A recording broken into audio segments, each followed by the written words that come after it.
તો ગુજરાતમાં અત્યારે ગોંડલ વિવાદમાં નવો ફણગો ફૂટ્યો છે। જયરાજસિંહ જાડેજાએ આ મુદ્દે સમગ્ર વિવાદ મુદ્દે નિવેદન આપતા કહ્યું છે કે તેમણે ગોંડલને ખોટી રીતે બદનામ કરવામાં આવી રહ્યો છે। થોડા સમય પહેલા જ અલ્પેશ કથડિયાએ ગોંડલમાં પ્રવેશ કર્યો છે। જય સરદારના નારા સાથે અલ્પેશનું સ્વાગત થયું છે, જ્યારે રાજુ સખિયા તેમજ પાટીદાર યુવાઓએ સ્વાગત કર્યું છે। તેમજ અલ્પેશ કથડિયાએ જણાવ્યું છે કે વિરોધનું લોકશાહીમાં સ્વાગત છે।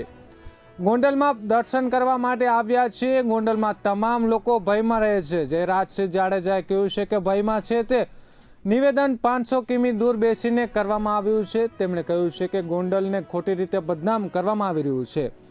ગોંડલમાં 18 વરણ અમારા પરિવાર સાથે છે। અમને આજે જનતાનો વિશ્વાસ મળ્યો છે। ગણેશ ગોંડલ અને અમે નામ નથી આપ્યું, ગોંડલની જનતાએ જ અમને નામ આપ્યું છે।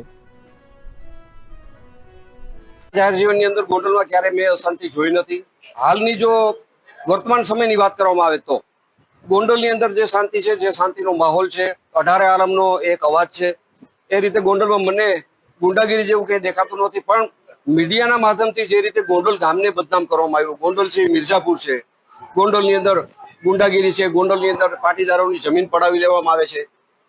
એક પણ પાટીદારની જમીન જો મેં કે મારા પરિવારે પડાવી લીધી હોય, મેં કે મારા પરિવારે, તો આ તમારી સામે બેસીને ઊભો થાવ ત્યારે મારું જાહેર જીવન છોડી દેવાની મારી તૈયારી છે। જેવી રીતે ખોટા આક્ષેપ કર્યા એનાથી જનતાની અંદર આક્રોશ વધ્યો છે।